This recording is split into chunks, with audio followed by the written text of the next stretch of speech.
Darkcast Network. The light shines brightest on our indie podcasts. Hey, this is Autumn, host of Autumn's Oddities on Darkcast Network. On my show, I talk about murder, cryptids, and ghosts. So you could probably guess that my tastes are a bit on the darker side. So when I shop for unique novelties and gifts, I like to keep an eye out for something with a little bit of, something out of the ordinary. That's why I shop at Batwings and Butterflies. Batwings and Butterflies is an independent, creator-owned and operated boutique featuring handmade knit creations that run the gamut of the wild and dark side. Here you'll find knit toys and stuffies like little baby Baphomets and giant tarantulas, household knits like blankets, doilies, and water pipe cozies, and much more. Every item is an original work of art, handmade with love by a talented artisan. Order your one-of-a-kind creations today. Find Batwings and Butterflies on Instagram at Batwings and Butterflies. My favorite product is definitely the little baby Baphomet. Oh, look at him. Just go online and look. It looks like he's hailing himself. He's the perfect little demon baby to cuddle with on a cold night while you're listening to podcasts on the Darkcast Network. Go get yours today. Hi, I'm Ashley. I'm Emily. And I'm Lindsay. We're your hosts at Pineapple Pizza Podcast, where we cook up fresh and flavorful weekly specials of mythology, cryptozoology, and urban legends inspired by regions around the world. If you're craving history, world culture, strange and obscure stories, and a dash of inappropriate humor, join us for a bite every Sunday. You can find us on all major streaming platforms. Come for the laughs. Stay for the flavor.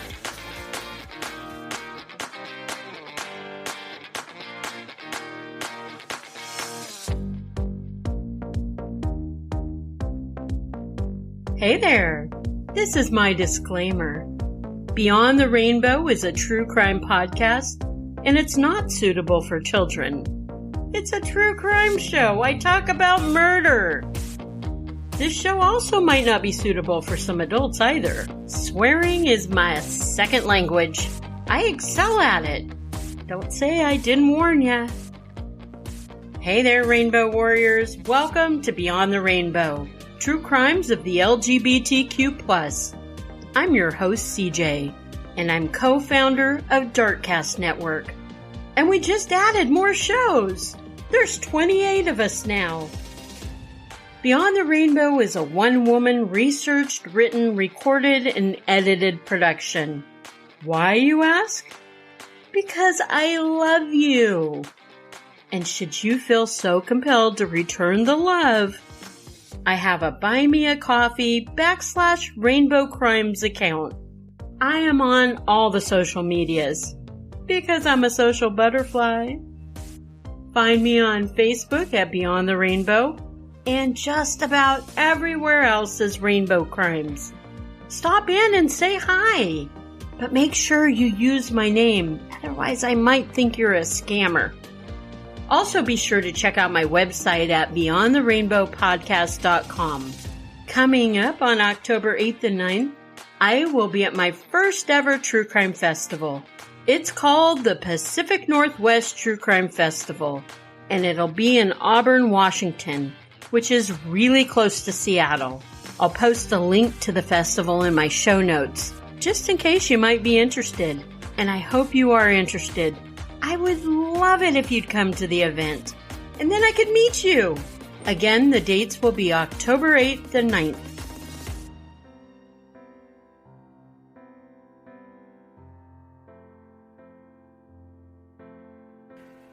When most people see graffiti, they think, shit, who's gonna clean that up?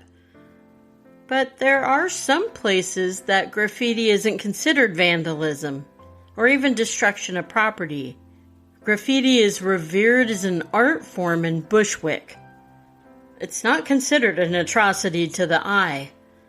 Many think it's cool, and yes, even beautiful. There are huge graffiti murals that are considered street art.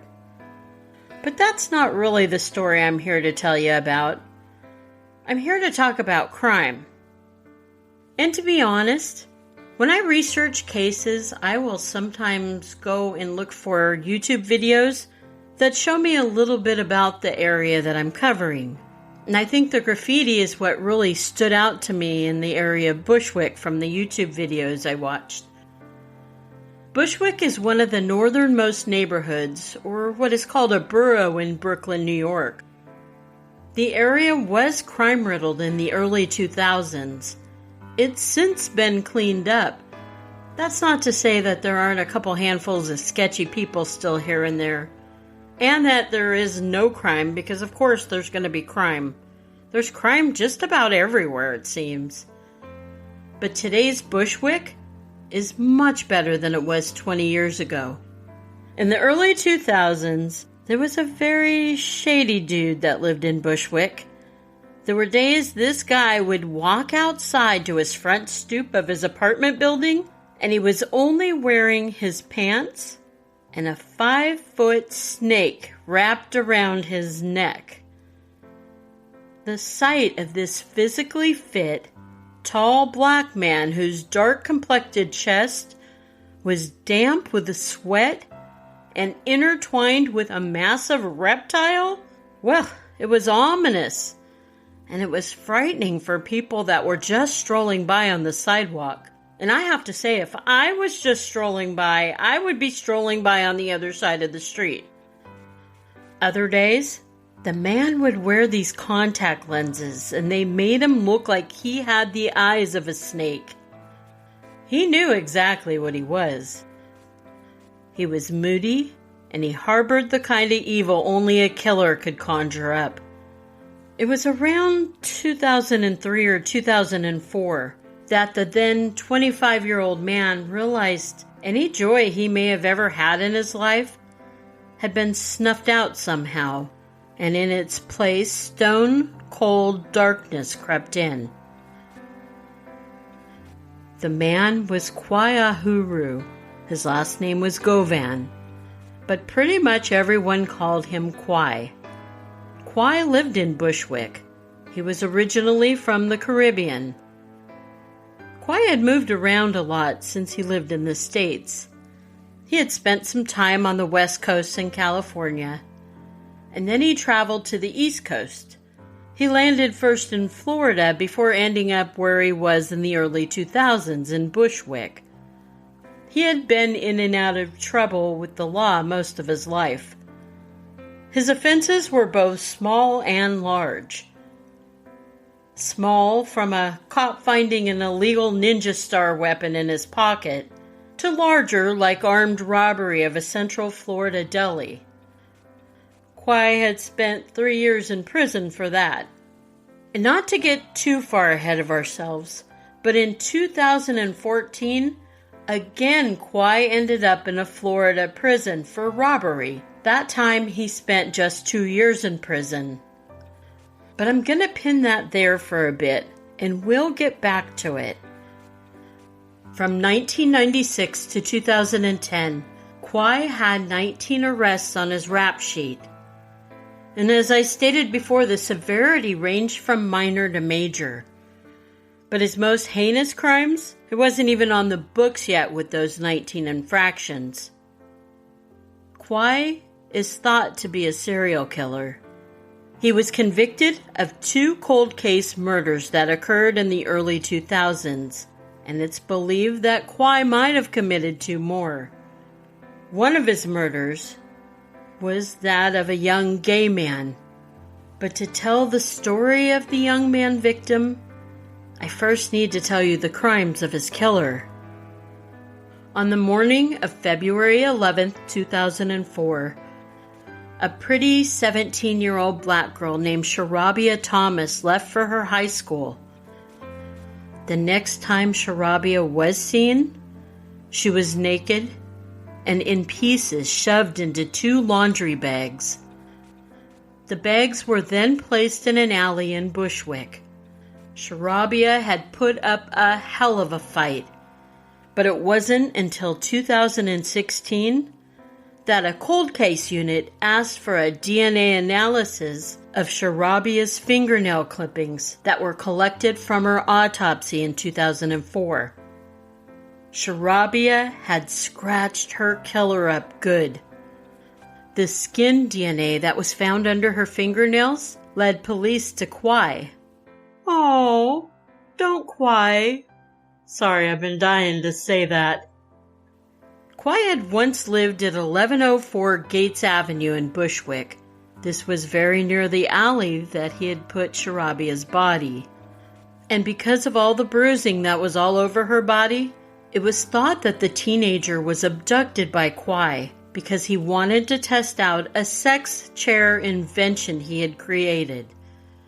Kwai called it a sex pod.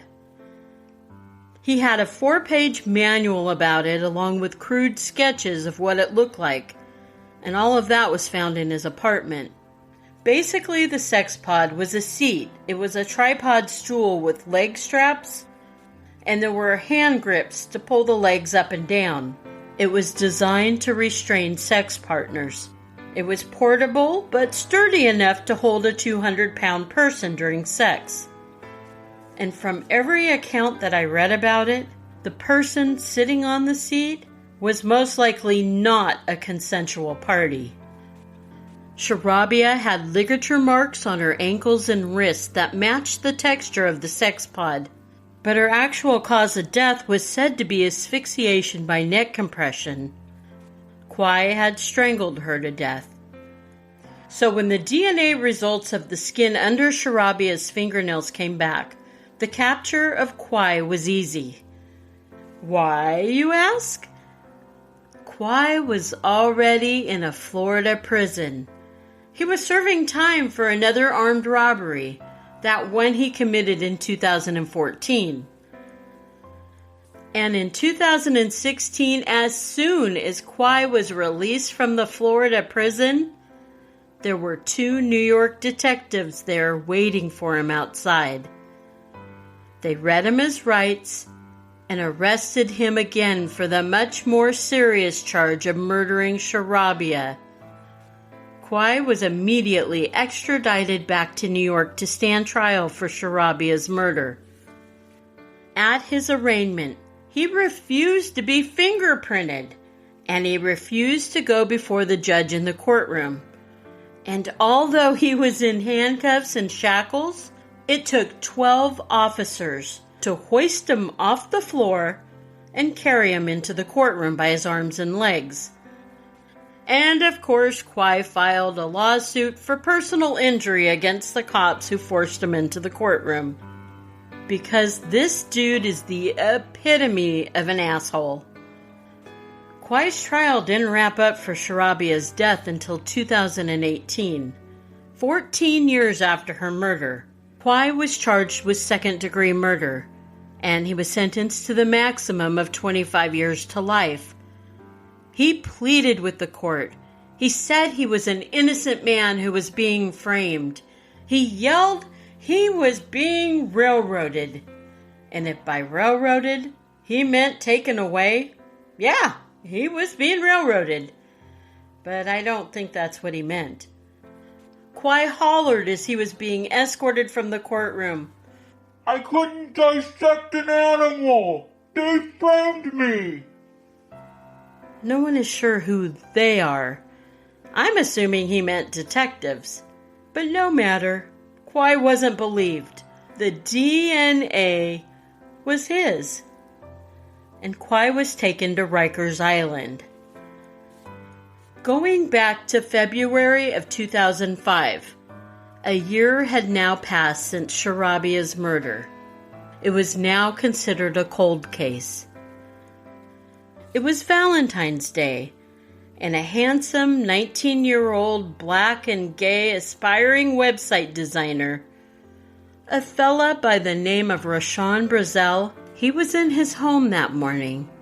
He was getting ready for an appointment that he had to meet his accountant, and after his appointment with his accountant, he would take the subway into Manhattan for a Valentine lunch date with his mom. Sadly, it was a date Rashawn wouldn't keep. It was about 7:30 a.m. when the buzzer to Rashawn's Gates Avenue apartment door would ring. He opened the door to a male caller. The 2 men would then walk off towards the Gates Avenue subway station. Witnesses later would say that the two men exited the subway at Nostrand Avenue station. And that would be the very last time Rashawn would be seen alive. When he failed to show up for their Valentine lunch date, and then he didn't come home later that day, Rashawn's mom filed a missing persons report with the Brooklyn police. 4 days later, 2 bags with parts that belonged to the body of a black male were discovered by Metro station workers. In those bags were arms and legs of what appeared to be a young black male. 6 days later, a young black man's torso would be found at a city recycling center. The fingerprints tested from the initial bags found in the subway belonged to Rashawn. Rashawn's head has never been found. Initially, police were thinking that a transit worker must have turned killer. How else could the bags appear in the subway tracks like that without somebody seeing who put them there? It had to be a worker, because the bags were also undetected for days. And that's kind of what they thought as the case went cold. For 11 years, investigators were stumped. Who could have killed Rashawn?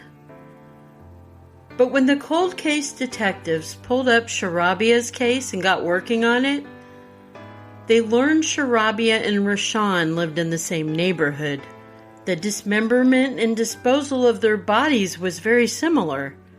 And then when detectives discovered that the DNA under Sharabia's fingernails was Kwai's, before letting on that they knew he killed her, the detectives went to the Florida prison to question him about her murder. And while they were there talking about Sharabia, they asked Kwai about Rashawn's murder. Kwai then claimed he was a Jehovah's Witness. He said he knew of Rashawn because they were neighbors, but he would never associate with Rashawn. The kid was gay, and that was an abomination according to the Bible. His religion would not permit him to associate with anyone gay. But then Kwai described him and Rashawn as being cousins, although there was no blood relation between the two at all. Kwai went on to tell the detectives when Rashawn was killed, he was in St. Louis, Missouri, learning how to drive big rig trucks. That's when one of the detectives calmly passed over a guest sign-in book for Rashawn's memorial service. He pointed to Kwai's signature. Kwai tried to say that wasn't his signature on the funeral register. He said it kind of looked like how he signs his name, but it wasn't his. After a few awkward moments, Kwai said, Oh, yeah. I must have got my dates screwed up. I was at Rashawn's memorial. Yeah. He must have got it screwed up. Here's what brought everything around to finding Kwai. It's yet another murder case of a young girl in the neighborhood. The same neighborhood that Sharabia, Rashawn, and Kwai lived in. This girl was 16-year-old Chanel Petro Nixon, and she was murdered a little over a year after Rashawn in June 2006. Then her case went cold until 2016. Chanel's murder was traced back to a man who was already in prison in the Caribbean. His name is Vernon Primus. Vernon's arrest for Chanel motivated the cold case detectives to open the other 2 cold cases, the cases of Sharabia and Rashawn. They realized that the only similarity in Chanel's case to the other 2 was that Chanel was also shoved into a bag, but she wasn't dismembered. And that's when they started to look at their evidence and the old DNA they had, and why they ran the nail clippings, which led to Kwai. Remember a little bit ago when I told you Kwai fought literally giving his fingerprints over willingly to officers and to the court? He must have had an idea that he left fingerprints on the bags that contained some of Rashawn's body parts. And the fingerprint match is what led Kwai to another trial for Rashawn's murder. At the arraignment for Rashawn's murder, when Rashawn's mother walked into the courtroom, Quai started to blow kisses at her. He even mouthed the words, "You know I love you." and if this was meant to rattle her, I'm sure it did. How unsettling to have this creepy-ass snake-wearing motherfucker who killed your son act like you and he had an intimate relationship. From what I could tell, Quai's case for the murder of Rashawn started in 2019. Quai has stalled it over and over again. In one of the ways was an appeal to fire his attorneys.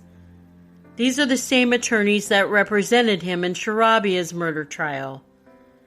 Quai said that one of his attorneys kept falling asleep during Sharabia's trial, or that he wasn't paying attention because he was too busy playing Sudoku. The judge overseeing Quai's appeal was also the same judge in Sharabia's murder trial, and the judge disagreed with Quai's assessment, stating that Quai's attorney he was complaining about was alert and participating actively the whole time. The decision was Quai was not allowed to fire his attorneys. And I'm going to tell you, Quai's not making any friends in the justice system, that's for sure. Here it is, 2022, and his trial for Rashawn's murder has seen no closure yet. None that I can find. I'll keep checking and I'll update you if I hear of Quai's sentencing. I imagine this guy is stalling as much as he can. Also, if I would have been the attorney he complained about, I'm pretty sure I wouldn't be doing all I could to help this son of a bitch. Rest in power, Rashawn. Our True Crime Quickie this episode comes to us from Alabama. It's the story of a 19-year-old bisexual man. His name was Nick Hawkins. Nick was described as cute, funny, and a mostly happy guy. He did have to quit high school after he came out as bisexual because the bullying he had to endure, it was hard to handle. Nick was only a few weeks out from earning his GED. But on Saturday, February 13th, 2016, 19-year-old Nick was driving home from a beauty pageant. At least that was the initial report. In all actuality, Nick was in a car with 3 other guys. 28-year-old Corey Connor, 22-year-old Danny Lee Jarvis, and a 21-year-old named Joshua Reese. Joshua was the driver, even though the car they were in was Nick's.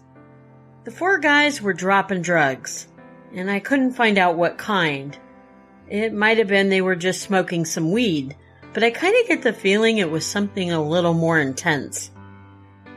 Nick and Joshua had gotten into an argument at some point, but the group of 4 kept driving, and the group made a stop at somebody's home. It was more like a camper that somebody was living in, I guess. Friends of Joshua's, I believe. Joshua then left the car for a moment, and he asked the people inside the camper if they had a blanket he could have. The residents of the camper gave him an old blue electric blanket. They thought it was odd he was asking for a blanket, but they gave it to him anyway. Joshua then went back to the car, got into the car, and the group drove away from the camper. They only drove about 1,000 yards. And then they were in what seemed to be an empty lot.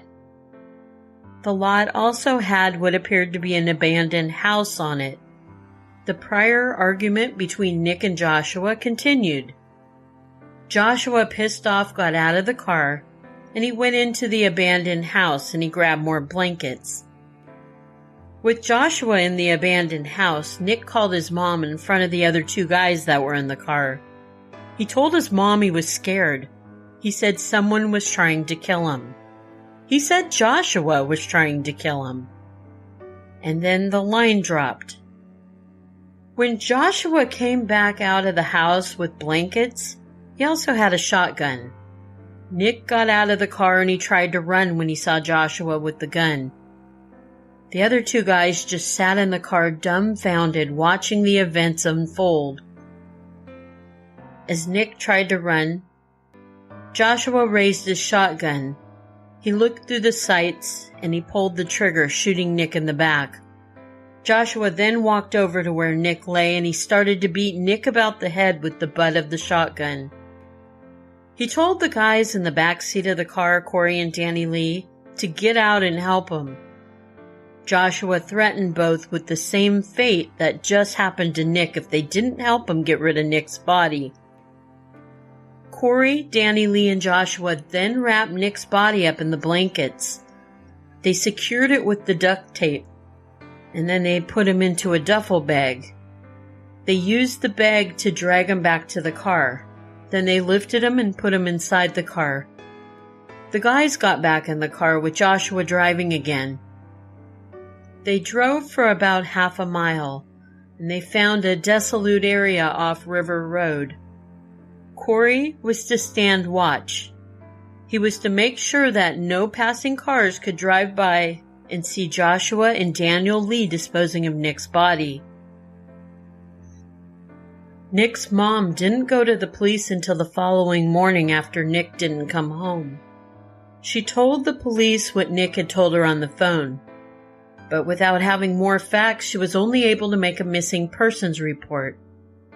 Also that morning, Joshua had driven Nick's car to the home of a girl both he and Nick had known. Her name is Tessa. Nick's family went out to look for him, and as they drove by Tessa's place, they saw Nick's car. They drove up, they got out, and they started to shout Nick's name. The family called the police from Tessa's place. While all this was happening, Joshua snuck out the back. Nick's family had no idea. When police got to Tessa's, they seized Nick's car and they examined it for evidence. The car smelled strongly of bleach. They found a 12-gauge shotgun, and the butt of the gun seemed to be damaged. They found duffel bags, t-shirts, a wallet with Nick's driver's license, wire cutters, duct tape, shotgun shells, bleach, blood, and hair. Tessa told the police a few things were missing from her home, like bleach and t-shirts. Later that day in the afternoon, the small town of Dora, Alabama was all abuzz with the news of missing 19-year-old Nick Hawkins.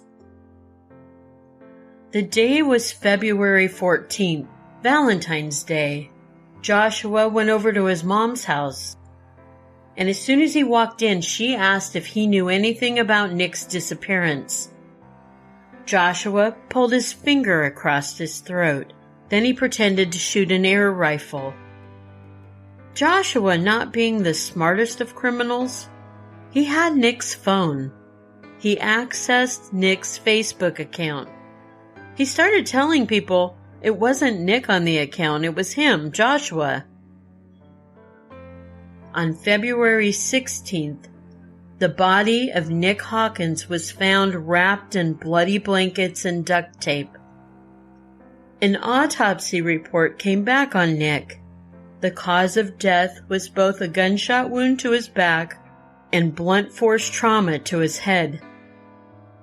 If we step back a little, you might be asking, CJ, why didn't Nick's mom call the police immediately when her son called? Why didn't she call them when Nick called her and told her that someone was trying to kill him? And then more specifically, Joshua was trying to kill him. Here's your answer, Rainbow Warriors.